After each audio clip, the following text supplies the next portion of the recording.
Hello and welcome to Undivided. Thank you for being here. Thank you for your commitment to giving common sense a comeback. I'm Brandi Kruse. Coming up today, we're going to have an update on our exclusive report we brought you yesterday about how gender ideology policies is really hard to say, is leading to secrecy in public schools, and in one case between a teacher and a 10-year-old student. Also, a Seattle homeless camp is now equipped with its own pool and beachside boardwalk. Our friend Jonathan Cho has the story. We're going to play that for you. Pretty unbelievable. Common sense has apparently escaped a group of Seattle police officers. We'll dive into the story. The cocaine case is closed at the White House. Closed sort of. I think it's a cold case now, and Bud Light got the star of death at Costco. We'll end with that in our closing sanity check. If you have not become a subscriber already, please do so. It's how we continue to do this show every day and try to give common sense a comeback in Washington State, where Lord knows we need it. Go to undividedpod.com, undividedpod.com. You can sign up on Patreon or Locals at that link, and there's no difference between the two. I get that question a lot. What's the difference? No difference. You get the same content. Some people prefer one over the other. And by the way, if you've not read our exclusive story that we dropped yesterday, you can sign up at undividedpod.com, and it's on the pages there. The exclusive report had to do with a fifth grade teacher in the Olympia School District who, because she supported her students' preferred gender decision to become transgender, launched into a secretive relationship with that student in terms of sending emails back and forth. We showed to you yesterday some of the real disturbing messages that this teacher exchanged with his student, telling the student, hey, delete this email, or your mom's going to find out that you're now identifying by he, him, they, them, telling the student to set up a personal email so they can stay in contact, telling the student, you can come stay with me at my house, never feel like you're alone. And as we discussed yesterday, in any other setting, in any other scenario, it would be considered absolutely predatory behavior. But because you have this fifth grade female teacher, who I have no doubt cares for her students, but who supports this gender ideology, she is somehow given a free pass to communicate with kids in this nature. But I wanted to just quickly update you on that story. We did hear back from the school district that teacher, Jennifer Knight, is still employed by the Olympia School District. As far as we know, she is still a fifth grade teacher at Centennial Elementary. And the reason why we weren't sure whether she was still employed was, one, I thought the emails were egregious enough where it was like, does that person still have their job? But Nicole, I'll bring you in for this because this was a really interesting series of events yesterday that we have not gotten an answer from the district on. So we're getting ready to launch this story yesterday. And you had reached out, I think, a day or 2 days before to the school district, letting them know, hey, here's the questions we have. We have these emails and this public disclosure request. And when we're looking for Jennifer Knight, on the school district's website, the list of teachers, the teacher pages, staff, she's not there. No, she wasn't there on the Olympia School District one and then the individual Centennial Elementary School website. And so I had looked in salaries, like you can look up government salaries, and I looked her up there, and I could find her there, but for last year, obviously they don't post this current school year. So that was the only way we can confirm. So then I had heard rumors like, oh, maybe she got fired, changed her name, she quit, something like that. But then after the show, a couple hours later, all of a sudden she reappeared everywhere. She's back on. So they knew we were doing this story. Again, we're going out trying to find her, like, what's going on here? We can't find her anywhere. There was a LinkedIn page. She had no picture for it. We're like, this is super strange. Then immediately after the show, we went back on and somebody alerted us, oh, no, she's up there. Yeah. And we know she wasn't. We know for a fact. So we'd both gone through the steps. Why isn't she on there? Why isn't she listed in the teachers? So we have asked now the Olympia School District, explain this for us. Right. Why was this teacher who you knew was going to be the subject of a controversial story stripped from all the websites, and then as soon as the story was done, put back on? Because that almost seems counterintuitive. Yeah. I tend to think it's because they took her off to protect her, but then realized that they probably couldn't get away with doing that because they're a public entity. Probably consulted some lawyers. Some lawyers. That's my guess. That's the only thing that makes sense to me. So we're going to continue to try to get answers from the Olympia School District. They still have not told us, by the way. We asked directly, was there an investigation done? Because these emails are from 2021. They were produced via public records request long before we received them. Right. So the school knew what was in those records. They knew what was in the emails. And so presumably they knew about the teacher's behavior. Right. So the question for us is that we have not gotten an answer from them.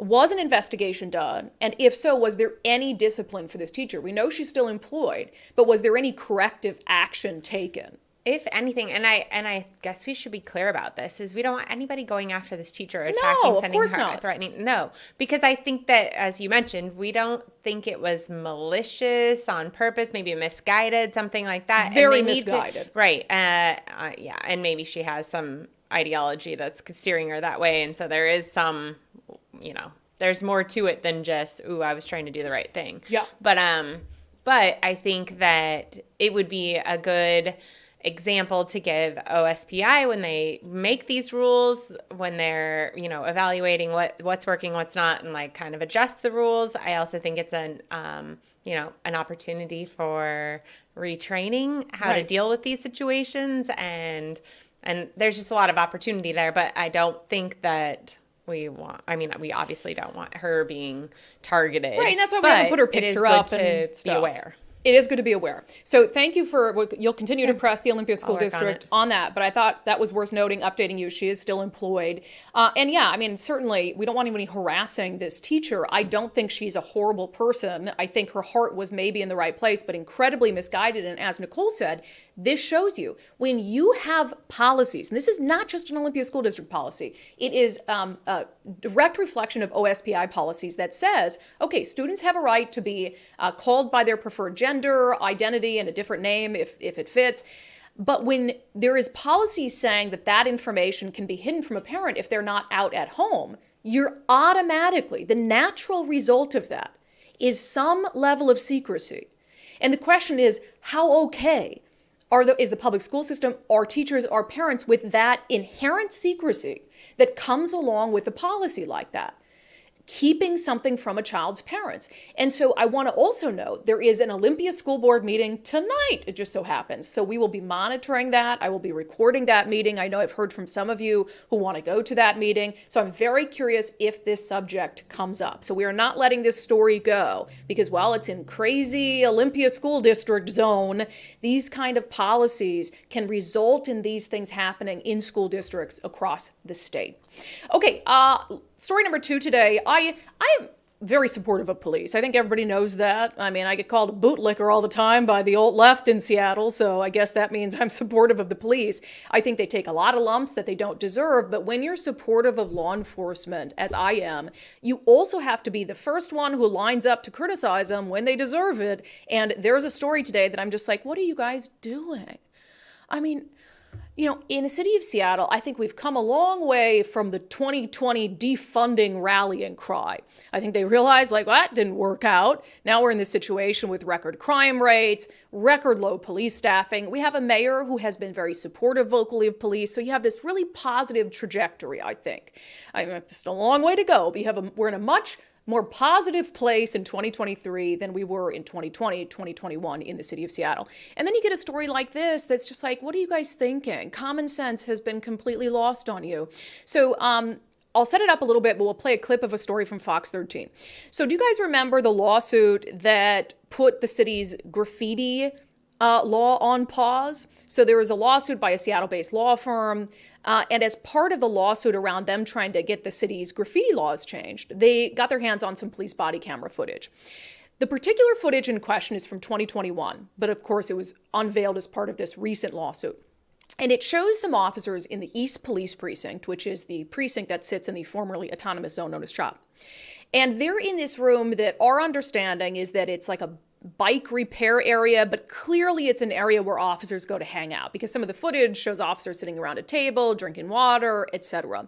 I'll let Fox 13 pick up the story from here on some questionable things that were caught on body camera footage from officers in that room.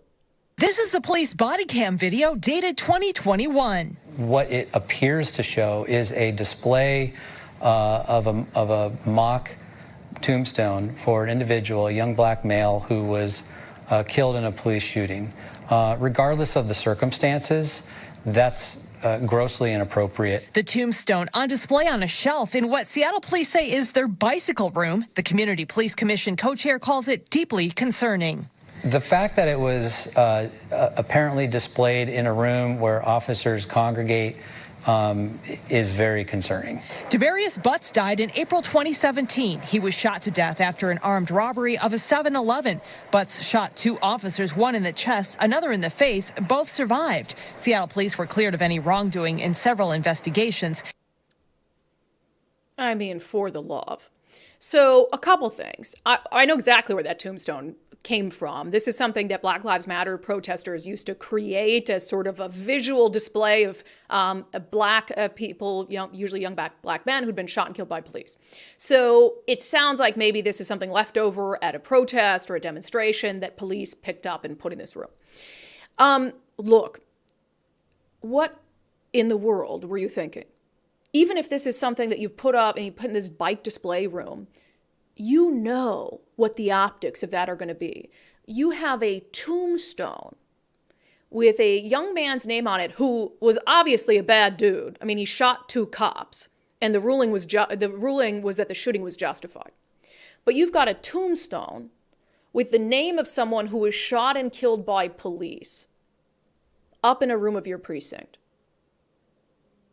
You have to know that if someone finds out about that, the optics of that are terrible, and it's such poor judgment. And what bothers me about it is any officer who entered that room had the opportunity to say, hey, what is this doing here? This shouldn't be here. Cairo 7 spoke to the mother, the grandmother, and the uncle of Demarius Butts, the 19-year-old whose name is on that tombstone. Wow. We watched as his mother, grandmother, and uncle viewed the entire video for the first time. So you had not seen the video itself before? No, I've never saw that video. Wow. Okay, now you've seen the video. Like, you still gotta have a heart. You do. You should. You should still have a heart regardless of... I just don't know what to say about that. I agree. I think it's heartless. And again, I'm not saying, and this is not a judgment based on the officer-involved shooting. This guy shot 2 cops. It was a shootout with police. He got shot and he died. That's a totally separate thing. But what goes through the mind of an officer that says, hey, they discarded this tombstone with the name of that guy who shot 2 of our cops. Let's put it up in our room where we hang out. That's insane. Come on. And it's just like such a self-inflicted wound for a department that is doing much better in the court of public opinion. How stupid. And I'll also note, so to be fair, but it's kind of more strikes against whoever decided to decorate this room with things that have been discarded places. The tombstone, and again, I'll give you another just picture of it, because it's sitting up on this shelf, right? We don't know who put it there. We don't know why they put it there. We don't know why they're keeping it. You can assume the worst of intentions, but even if I give them the best of intentions, it's like you don't need that up on display in that room where officers are hanging out. But there were also some other things in this room that were caught, again, on this body camera footage. There was a Trump 2020 flag. Again, a political flag has no place in any government building, be it a police precinct, be it City Hall. If it's a Biden flag, I would hope that people would feel the exact same way. A political flag has no place there. There's also in this room a Black Lives Matter poster of some kind. So again, it looks as if these are things that were perhaps not, with the exception of the Trump flag. I don't think any protesters here in Seattle discarded a Trump flag. But this looks like something that was maybe grabbed, and this is a still from a Cairo 7 story, and they noted, and it appears to be a red hat hanging over it. So they're suggesting that it's like a Make America Great Again hat. I don't know. I can't see the hat. They can't see the hat, but they're making that suggestion for a reason. Again, this is so deeply stupid, it hurts my heart. For as much as I defend Seattle police, and I think that they are subject to absolute insane, unhinged levels of scrutiny that is simply not fair, and I think they do a very difficult job with not a lot of appreciation, you don't need the self-inflicted wounds. This is really dumb stuff. And to think that any area of a public building paid for with taxpayer funds is going to be a safe area for you to display things like this, for you to put things like this, is just unreal. So I am fully in support of whatever investigation needs to be done to get to the bottom of whose dumb idea it was to stash that stuff away in a room where officers congregate. Absolutely ridiculous. Okay, story number 3 at the top today. I'm of three minds about this story. So this is from our friends over at mynorthwest.com. It says, Wenatchee mayor claims homeless are being bussed in.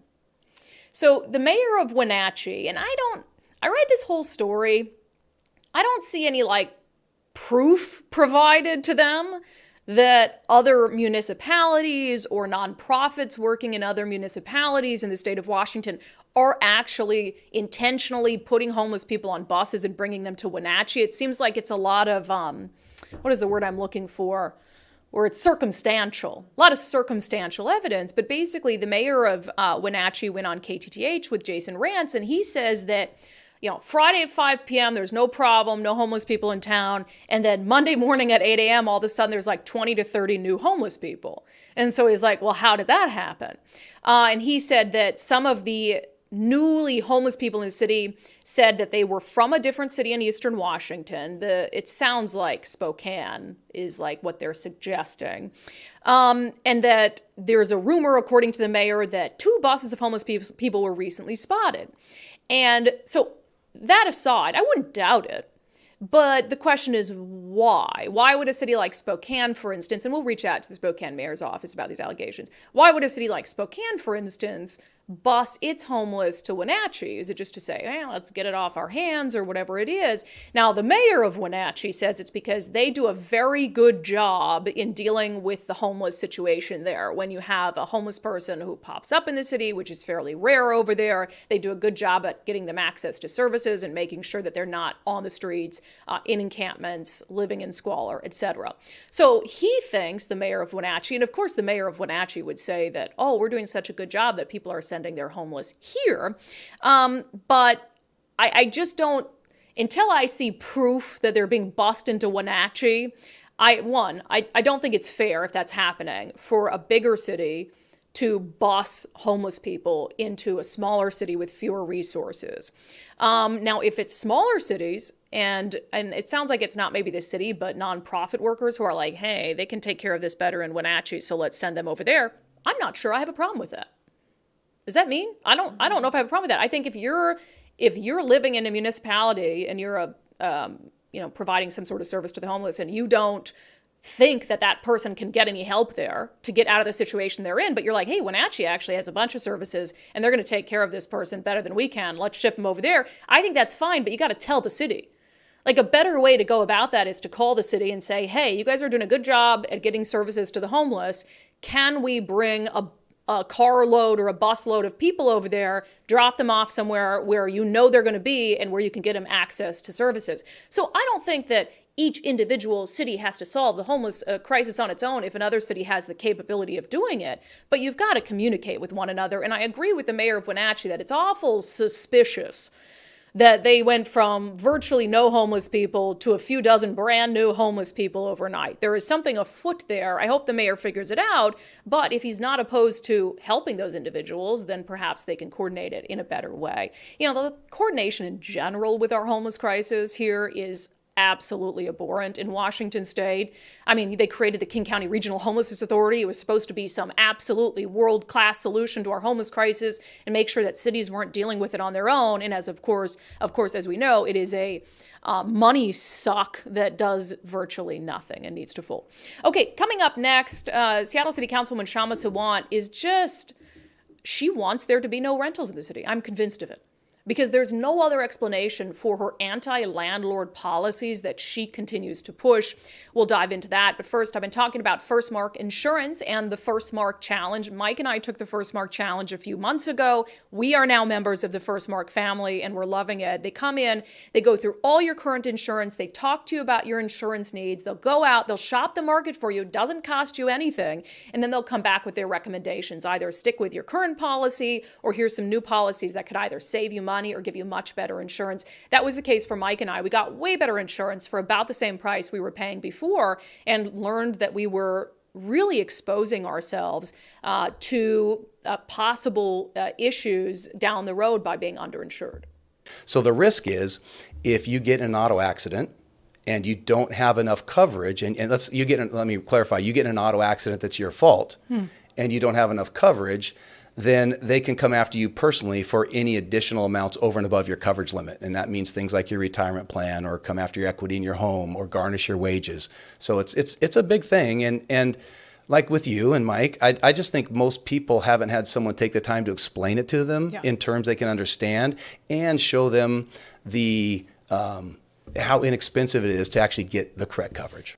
Yeah. So Mike and I, that was the result for us, is we got better insurance for about the same price, but there are thousands of people who've taken the First Mark Challenge and have saved money and maybe gotten better insurance in the process. We spoke to a woman the other day who says she's saving $100 a month after taking the First Mark Challenge. That's $1,200 a year. That is quite a bit. So firstmarkinsurance.com, firstmarkinsurance.com. Take the First Mark Challenge. They work for you. Okay, quick mention of Shama Sawant. So the anti-landlord policies, not only in Seattle but across the state, are absurd. And the fact that, there's all this, evil landlords, big corporate landlords who hate their tenants. Do I think that slumlords exist? Of course slumlords exist. Of course there are examples of that. But they pass all these policies and push all these policies that are tailored for massive corporations that are renting out thousands of units because it's like the big bad landlord, and they have no care or concern for small landlords, for people who maybe bought one investment property and they're renting it out, and that's how they live. That's how they're making money in retirement. No care or concern for the vastly different types of landlords that are not only in Seattle but across the state. So this goes back, I think, this downhill trajectory for landlords in this environment goes back to the pandemic, when they put a pause on evictions without any requirement that a person prove that they needed to not pay rent. It was a pause on rent and evictions as a result of not paying rent. So you could be someone who never lost your job during the pandemic, who never saw a dip in your income, yet you could leverage that policy to say, not paying rent for a year. And it put a lot of landlords in a really difficult spot because there was no compensation. There was no commensurate compensation for landlords who were now out this rental income that could have been make or break for them. So it's just all ridiculous. And then the city of Seattle has put through policy after policy after policy that is directed at landlords. For instance, they dramatically capped late fees. They made it more difficult and more laborious and time intensive to evict someone from one of your properties. They have policies that have to do with you having to help tenants with the cost of moving if they can no longer afford to live. And so Shama Sawant, the Socialist City Councilwoman, who is, by the way, coming up on her last months in office. The scary thing is, I'm glad that it's her last few months in office because she's not running for re-election. But Lord only knows the kind of crazy stuff she's going to try to squeeze in before she leaves. This being one of them, has to do with rent control. Here is the story from Como News. Regardless of type, size, location, or building date, the bill would cover all rentals in the city of Seattle. When rent goes up, homelessness goes up. When homelessness goes up, the deaths go up. But even if passed, the legislation would be incomplete. A statewide ban on rent control still remains on the books in Washington. We can't just sit and hold our breath for the Democrats to lift this ban. We have to build the momentum on the ground that will force these Democrats to act in our interest. Act in our interest. She's just saying the quiet part out loud. So this is Council Bill 120606. It would regulate how much landlords can raise rent. It would establish a rent control commission and district rent control boards. Let's pray to God that this doesn't pass before Councilwoman Kshama Sawant leaves office.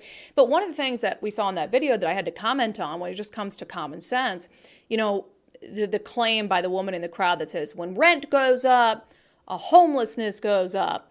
What do you think happens when the number of available rental units goes down?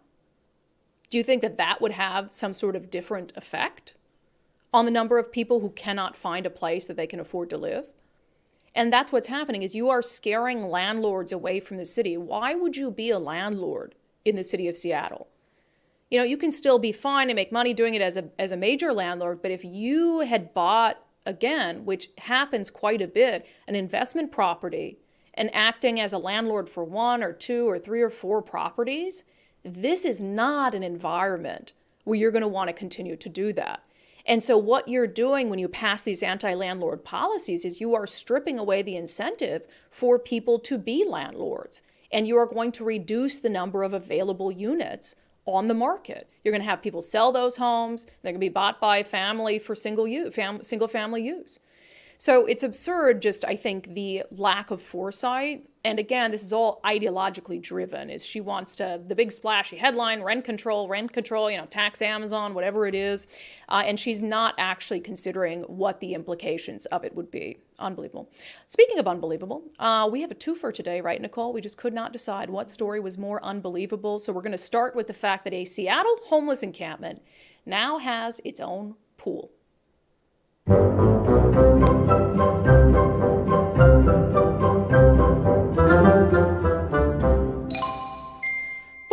Oh my gosh. So we get a pool every year for Watershed. And it's like $100 pool. And we never reuse it because after Watershed, you're like, oh, I should get rid of that, right? And then we buy one like on sale in the off season. So it's maybe a little less. The one we buy is like $70 to $100. But it's nice, right, Nicole? Yeah. It's very nice. It's got a filtration system. Yes. I'm always the one to build the filter every year because it comes in a bunch of pieces with these directions that are only in Chinese, and it's very complicated, but I have the process down now, so I'm always on filter duty when we get to Watershed. But it's pretty big. Yeah, and you can sit in it and have your, you know, head, arms out of it, and then it's got the air-filled tube around the top, so it's comfy to lean against. Keeps it clean. We usually bring floaties. We usually bring floaties. Really nice. So anyway, imagine my surprise when I see that the exact pool that we have for Watershed is now sitting filled up in a Seattle homeless encampment. Can we mention how hard it is to get this thing, like you said, hard to put the thing together, but also just to get it all even, to get the bottom of it even, to get it so the water isn't like half tilted out, because if it's at all uneven, then you've got this big like side of it that will blow up. It's a pain. You know, this thing is a pain to set up. And in this video, you'll see it looks perfect. It looks perfect. I'm like, that looks better than when we do it. So anyway, so there's a homeless encampment in Seattle that is across from an old folks home. Okay. And the homeless encampment has already been causing a bunch of problems for this old folks home, and the residents are not happy about it. So imagine their freaking surprise when they look out the window and they see that not only is this homeless camp not going anywhere, but they are settling in, and they have built a full-blown boardwalk complete with a pool. Here's the story from our friend Jonathan Cho. So you made this whole area? I did. Okay, when did this pool come in? You got to tell me when the pool came in. The pool came in about a week ago now. A week ago? A week ago, yeah. Where's the water coming from? This is, we did use the hydrant. We got the water, filled it up. It's chlorinated? Yeah. Oh my gosh. Yeah, it's chlorinated. So I can take a dip if you let me. Okay, we can do some water sports if you want. Okay, you've got the beach balls and everything. Yeah, I also added some stairs here. This is a walkway. What if a kid accidentally wanders into this area? So what I wanted to do was make sure that the fencing was high enough so that it would control any of that from happening. So I started building the fence down here. My window faces the encampment. Well, they come up and trying to pick a fight. Just filth and garbage and rats. One night I got up because I could hear this metal saw and gunfire all the gunfire at night. Yeah, the gunfire at night is really, and it isn't 1 or 2 shots, it's 4 or 5 or 6 shots. A lot of mentally ill, and they come around and they just stand and They be drinking all day. You're welcome. All right. Thank you very much. Where are you from, ma'am? Oh, I stay over on the other side. Where? At the Arrowhead? Yeah. You're a resident. Yes. So why have you decided to help the homeless That's here? from my heart. You know your other neighbors are complaining, though. I don't even pay attention to them. Okay.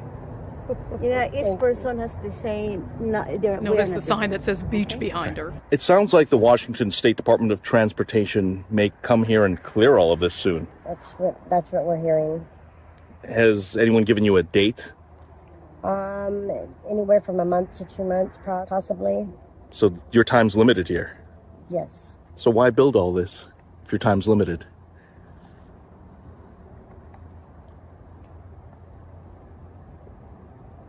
I guess I was hoping for something a little different.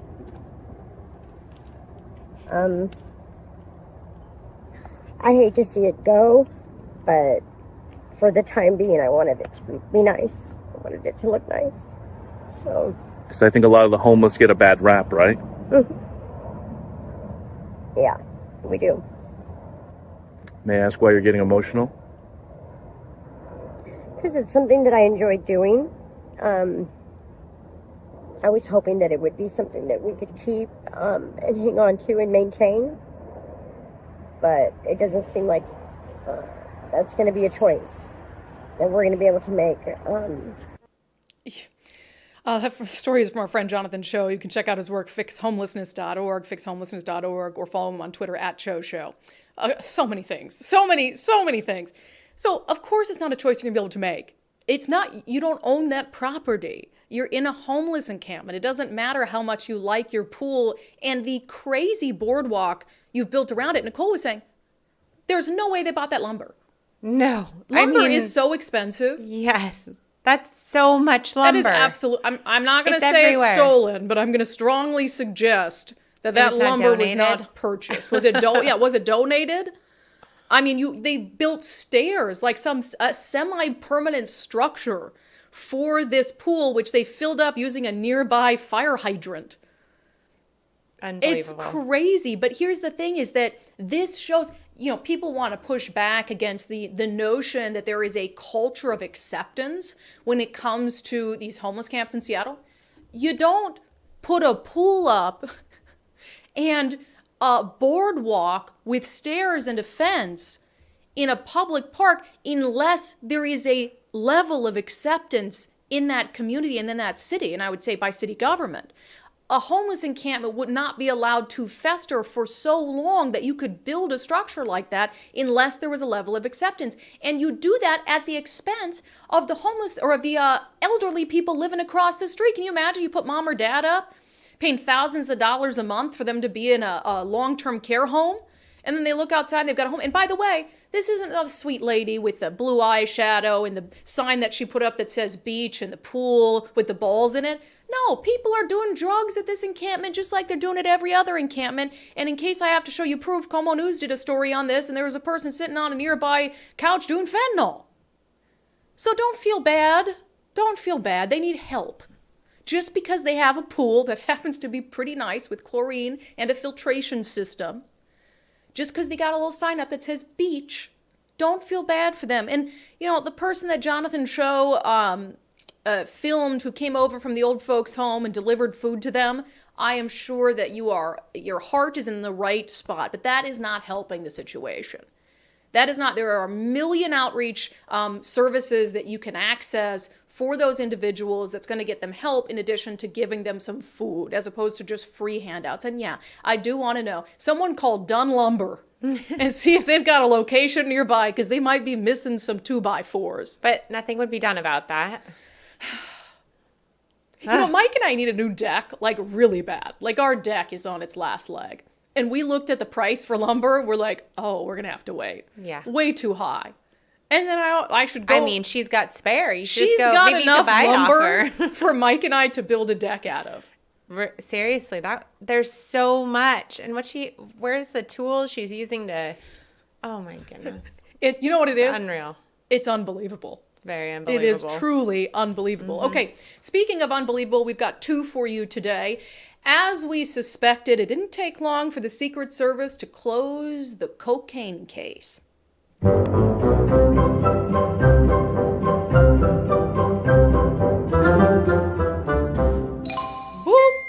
All right, the Secret Service closes White House cocaine case without any suspects. Here's the story from the New York Times. It says the agency said there was no surveillance video footage that provided concrete leads to identify who may have left the bag in the White House guest lobby. Baloney.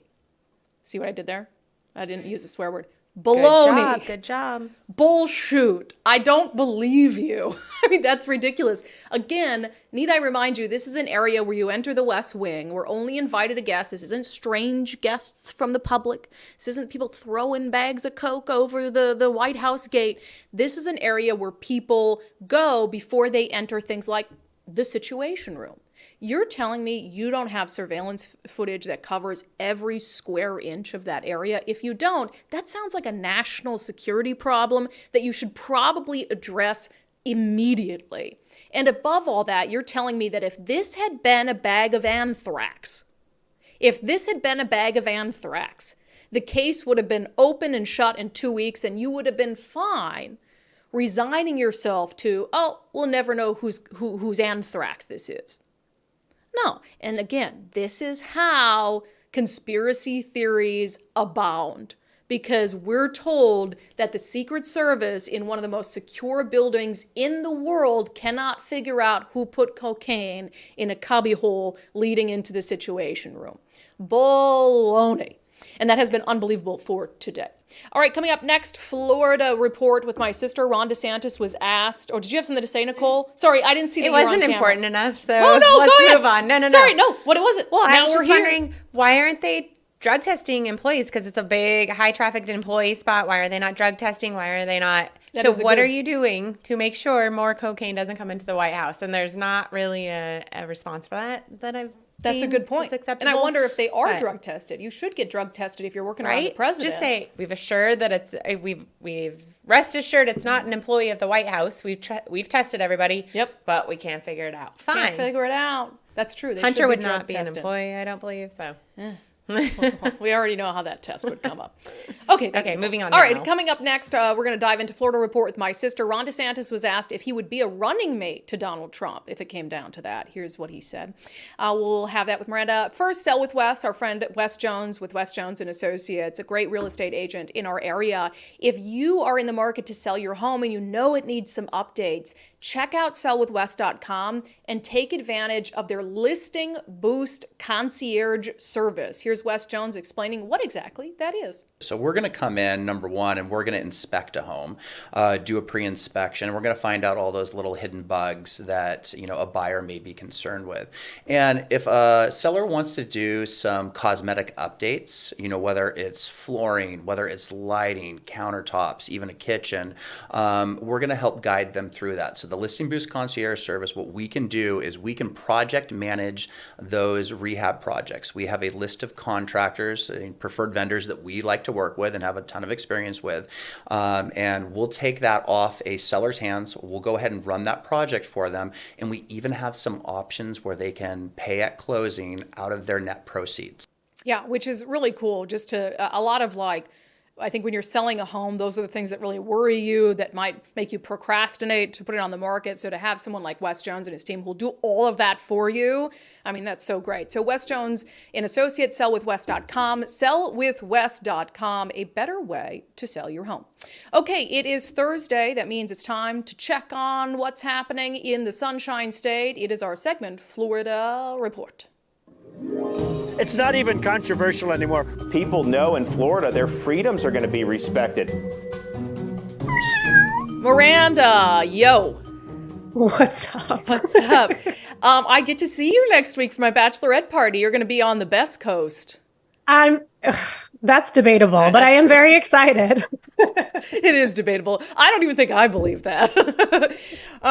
We've been talking, obviously, when we have you on, sometimes we like to dunk on Washington State by talking about all the things that are better in Florida. However, there may be one thing that's not quite as good in Florida, and that is that your rate of inflation is higher than ours. Not by a lot, but it's one of the highest, if not the highest, in the nation.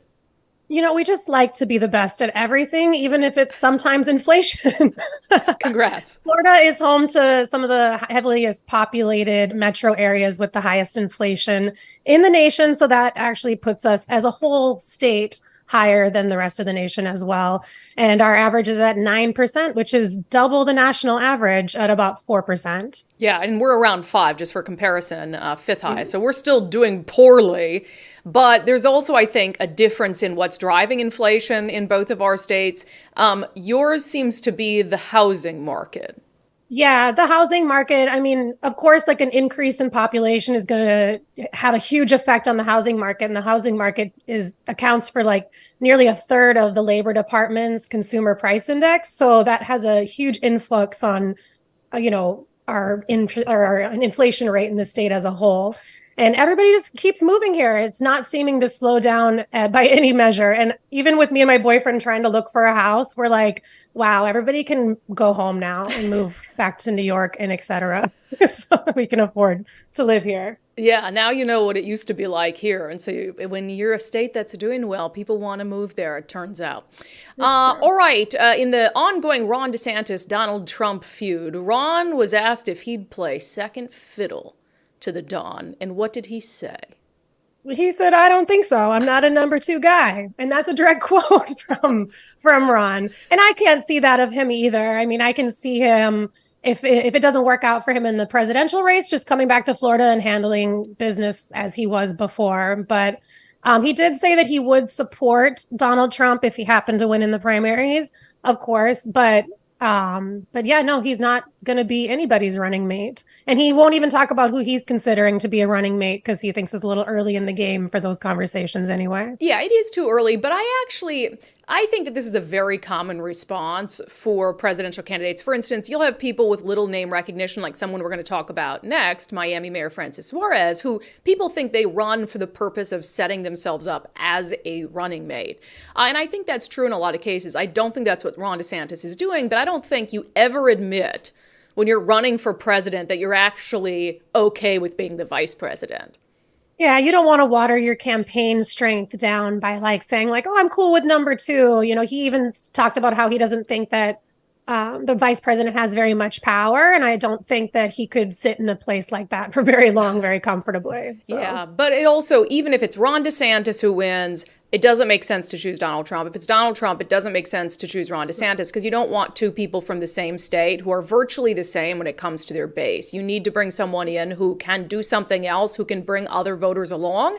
So 2 people who are basically the same makes no sense. Speaking of Miami Mayor Francis Suarez, who is a candidate for the presidency, who I think would be a great vice presidential choice for someone, he is in a little trouble for a fancy event that he went to on someone else's dime.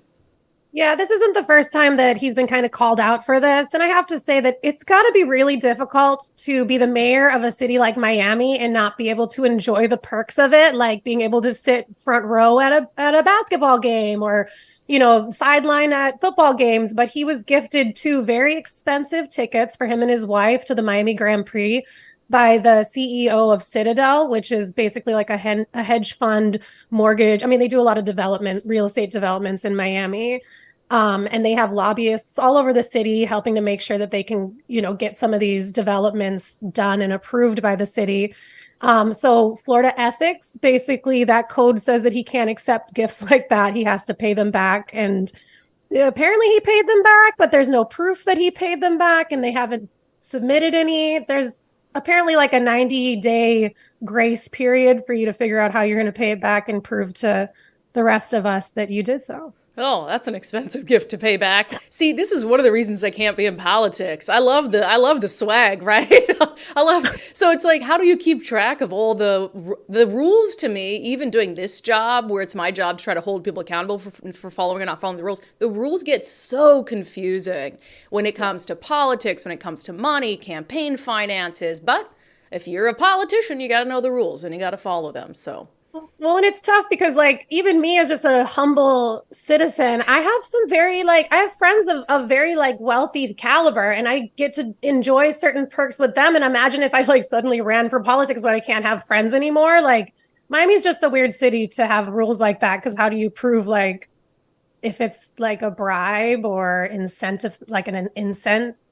I don't know. Right. I don't know. Incentive, It's or weird like to if me. you're paying to play, or if you're just like, hey, this is my buddy, we've been friends for 10 years. I'm buying him like a nice dinner. What do you want? So, Well, yeah. And you want to see the mayor at events. Like to me, I want to see my mayor at sporting events involved in the city and stuff like that, but maybe not in a VIP room full of 50 celebrities hanging out, trackside at the Miami Grand Prix. right. And again, it's different if the person who's buying that for you has some sort of motivation, like they're doing business in the city, et cetera. I think it's different if it's a friend who there's nothing that they can do for you. There's nothing like on the table, So, Sure. I mean, I get it. You want your politicians above board. And so he needs to be above board too. All right, Miranda, good stuff today.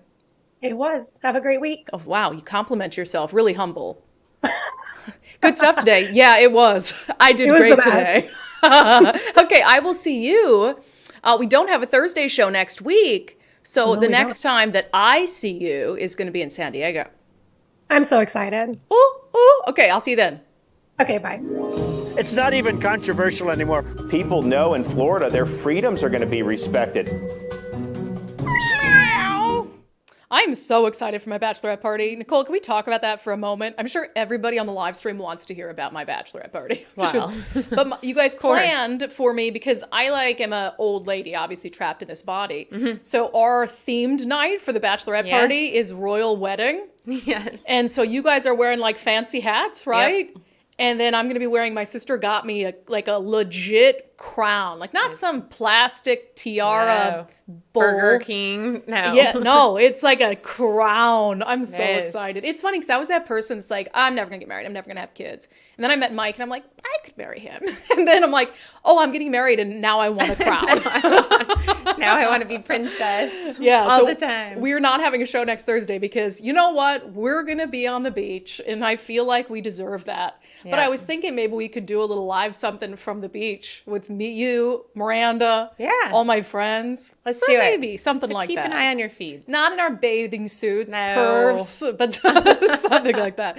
It'll be really fun. Speaking of bathing suits, I've been talking about Eastside Weight Loss Clinic. I am down 36 pounds on the program, and I have spoken to so many of you who've tried it since we started advertising for them in January and who have seen fantastic results. Ben and his wife, Leslie, I met them at our meet and greet up in Arlington, and we took a picture because combined, we're down 101 pounds.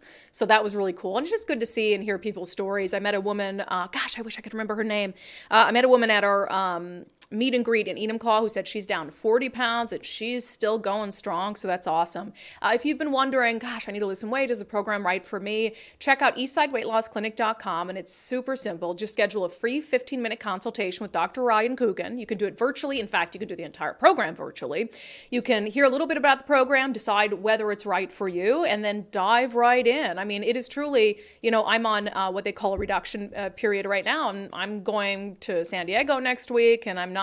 So even if you're like, should I start that in the middle of the summer? I think it's pretty easy to follow, and it doesn't ruin your day or anything like that with those super strict, crazy diets.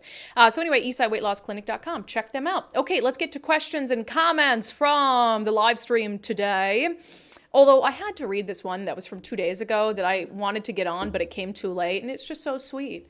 Don Ranger Power says, well, I must go now. Thank you, Brandi and all. Till next we meet, remember, no matter which side you're on, we're all human beings. I love you all. Oh, is that the nicest, sweetest comment? Very sweet. I had to read that. I hope he's on right now. Gave me all the feels. Tommy says, new subscriber from Tacoma. Love the show. Thank you for subscribing to support the show. We appreciate it.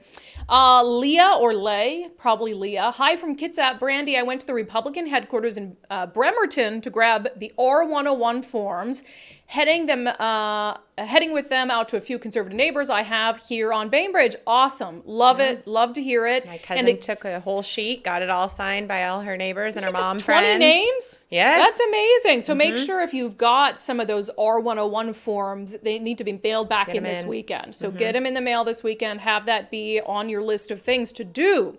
On our exclusive story about the 5th grade teacher at the Centennial Elementary School in the Olympia School District, Deanne says that Olympia teacher must be fired. I don't think she was misguided. I think she had nefarious motives.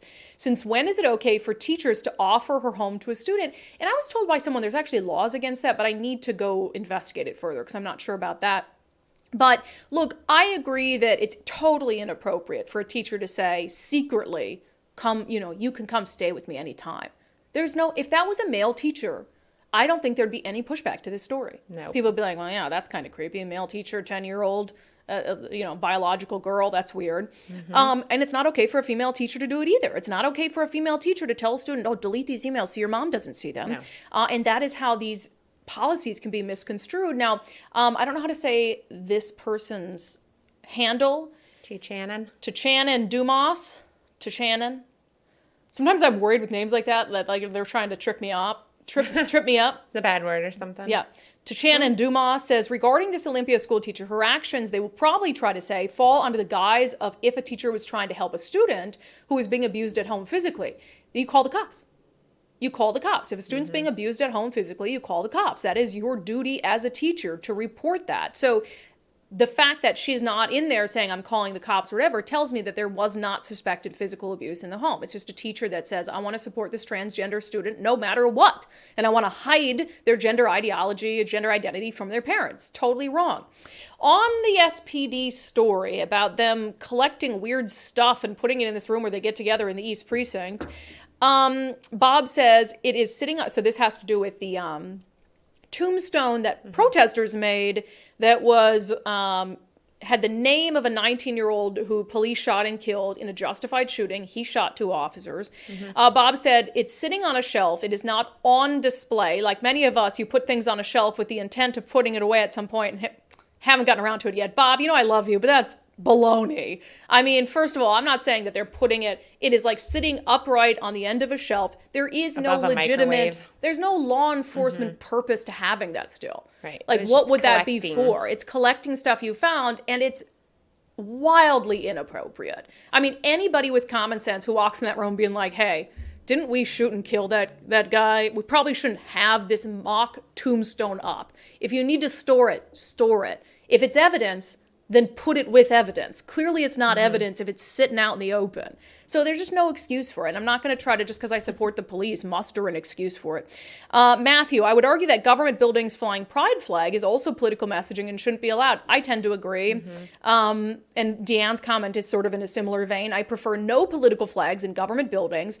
But if the pride flag is allowed all over the state on government buildings, then how can we deny Trump flags in the officer's room? Well, I don't know that gay rights is a political message. There are certainly people who, for religious reasons, disagree with gay marriage. I don't think that it's political to support gay marriage. I think that that's an ideology, right? And so it's a little bit different than, if City Hall had a Biden flag, I think that would be way, way different than having a pride flag. But I think that this shows the slippery slope, right? Okay, what are we going to allow and what are we not going to allow? Is it okay to have a BLM flag in a government building? I would say no. But if you allow the BLM flag, what else do you have to allow? Well, would you have to allow a Trump flag? Would you have to allow a Biden flag and a pride flag and the transgender flag? So when you break the rules for one ideology or one political movement, then you are opening yourself up, if not to anything else, to a lawsuit if you refuse to break the rules for other ideologies and other political movements. But I think in a police building, with all the scrutiny that they're under, there is no place for a Trump flag there. It's not appropriate. And you're also assuming that all officers are Republicans. And I do not think, in fact, I know for a fact in Seattle that's not the case. And so you're putting your fellow officers in a situation where it's like, gosh, I got to walk into this break room, there's a Trump flag, and I hate the guy. So it's just like, it's weird though. It's not appropriate. It looked like a desk was there and there was somebody like that belonged to. So it seemed to be. Yeah, but there could be somebody who fixes the bikes. Oh, I know. I'm not defending it. I'm saying that's probably how it's got I don't know. They're calling it a break room, and I don't really buy the break room thing. It seems like they're hanging out there because maybe they're getting a bike, taking a bike. But then there was a fridge, so maybe they're storing There's a stuff fridge, there. there's a microwave, they're hanging around. But there was around. a desk. I don't know. I don't care what room it is. I don't care if it is someone's office. I'm not going to make excuses for them. Okay, Spencer says schools are funded by the public. BLM and gay flags shouldn't be in the classrooms either. I agree. I agree wholeheartedly. On the homeless pool, Blaine says, so they've stolen city water, and where are they getting the power to run the pump? I didn't even think about that. The pump does take power. The pump we have, we got to plug it in. Oh, yeah. And it takes a lot of water to fill that pool up. Again, Nicole and I are experts on this particular pool. Yeah, I wish I had a source like theirs. Not that I would do that because that would not be right. But to fill our pool because we've had to call the honey bucket guy and bring it us costs fresh money. Water. Or they have little things at the gorge. Oh my gosh! You got to run like 200 feet of hose, and it takes forever. And then we're the people 14 hours. We're the people who are bogarting the hose. So it's like we literally have to set up people to make sure nobody steals our hose. Exactly. Thomas says, BS, if I tried to build anything on my property, the city would be all 100%. If you try to build something like some sort of permanent structure without a permit, maybe I should just invite a bunch of homeless over to my property for a month and build my new garage without a permit. When the city comes by, I'll just say it's the homeless. I don't know what they're doing. On cocaine, the case of the cocaine, Liz, I thought it was first reported to be found in the library, then that quickly changed to a more high traffic area. I don't remember. I think initially people didn't really know. And then I think initially it was like a visitor area where anybody could come in, and then they were like, well, no, it is actually only people invited. I think there were just a lot of yeah, I was going to say rumors. half-aid reports, but my new rules. Okay, Todd says, I am sure the Secret Service figured it out and someone has lost their job quietly. I don't know. Thomas said, this administration just thinks we're totally stupid. Yes, Nicole, good point about drug testing. When I was in the Navy, after my ship made a stop in the Bahamas, they found marijuana on the ship. They had a ship-wide drug test right after that, as they should. On the presidential race, Crafty Grandma Crispy says, I'd like to see a Kennedy and Tulsi Gabbard independent ticket. That'd be interesting. Which Kennedy? RFK Jr.? Or I think that's Kennedy, the woman who hosted a Fox show? Probably RFK Jr. I think so. Yeah. Let me see here. And I wanted the results of my poll, because the poll I asked in the live chat today is, would you like to see Trump and DeSantis on a ticket together if one is the GOP nominee? 68% said no. Yeah, they're over it. We're over it. We're over it. We're over it. Someone else. Okay, good comments today. Let's get to our closing sanity check. Bud Light got the Death Star at Costco. Technically, this is kind of a local story because Costco's a local company. Absolutely. Bud Light at Costco. First of all, it's selling for a whopper of a deal, $14.97 for two 12-packs. Two 12-packs, $14.97. That's like 50 cents a beer. Yeah. Is that a deal? That seems like a deal. Seems like a good deal. 14, usually I think they're in the 20 range. For basically water, right? And then I'll show you the article from Newsweek. Photos show Bud Light with Costco Death Star amid plummeting sales. So if you're a regular Costco shopper, you know what the star means. The Star of Death means that that's their last run of it. That you better buy it now because we ain't restocking it. And Costco doesn't seem has confirmed that. But think of how significant it is. If you have a wholesaler like Costco that says, yeah, we're not going to sell this anymore. And it's not Costco making a political message of any kind. It's Costco realizing that nobody's buying it. And if you have a company that you're trying to make a profit, you're not going to stock something that no one is buying. And so this, of course, is part of the fallout. If this is the case, that the sales are so poor at Costco that they gave it the Star of Death and they're not going to stock Bud Light anymore, which is wild. This is a result of the fallout over Bud Light using Dylan Mulvaney, a transgender activist, as a spokesperson. And I know there are people who are going to say, oh, this is cancel culture, da-da-da. No, this is Americans clamoring for sanity. This is Americans clamoring to be left alone and not have the extreme side of the gender ideology debate shoved in their face. And I've said, I have no issues with Dylan Mulvaney. Dylan's an adult. Dylan can do whatever they want. If Bud Light as a private entity wants to hire Dylan to be a spokesperson, Bud Light can do whatever it wants. But that doesn't mean that they're free from the consequences of a free market. And you have people who have been loyal Bud Light consumers for many, many, many years, and they're just tired of it. They're tired of having that. The thing that bothered me about the Dylan Mulvaney video is that he was mocking women. He was mocking women, okay? If you remember the initial video where Dylan Mulvaney came out and showed that Bud Light had put his face on some bottles and he was being paid by them. It was for March Madness. And he's like, apparently there's something called March Madness and it's about basketball or something like that. And here's a beer, sip, sip. And it just made women look like stupid, stuttering dolts. I think that's what it comes down to. 100%. I think Dylan's been behind other stuff, other products, and nobody's boycotted them. It was because it went too far. It went too far. It was mocking women. Right. And it was mocking, it was mocking sports fans. It was just alienating your actual target for who's the been most part. Spending money and been loyal to you for years. So the lesson for Bud Light and for people who want to do what Bud Light is go ahead. You as a private entity have every right to make that decision, especially if it aligns with your politics, if it aligns with your ideology. Do what you want to do with your business, but realize that if you're a company like Bud Light, there are consequences to that. And more Americans just want to get back to a place of sanity. And so if Bud Light has to be the sacrificial lamb to get us back to a place of sanity where companies aren't pushing their agenda in our face, then so be it. Just don't take the Super Bowl commercials with the Clydesdales, please. Yeah, the only ones we'll allow are the them. Clydesdale commercials. Maybe a different company can co-opt those commercials if Bud Light can no longer afford to advertise during the Super Bowl.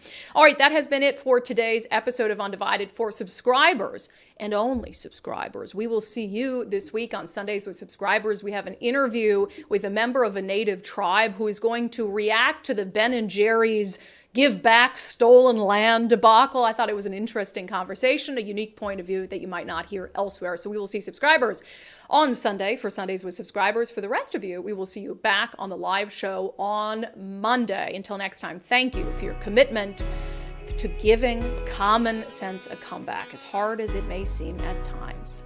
Catch you later.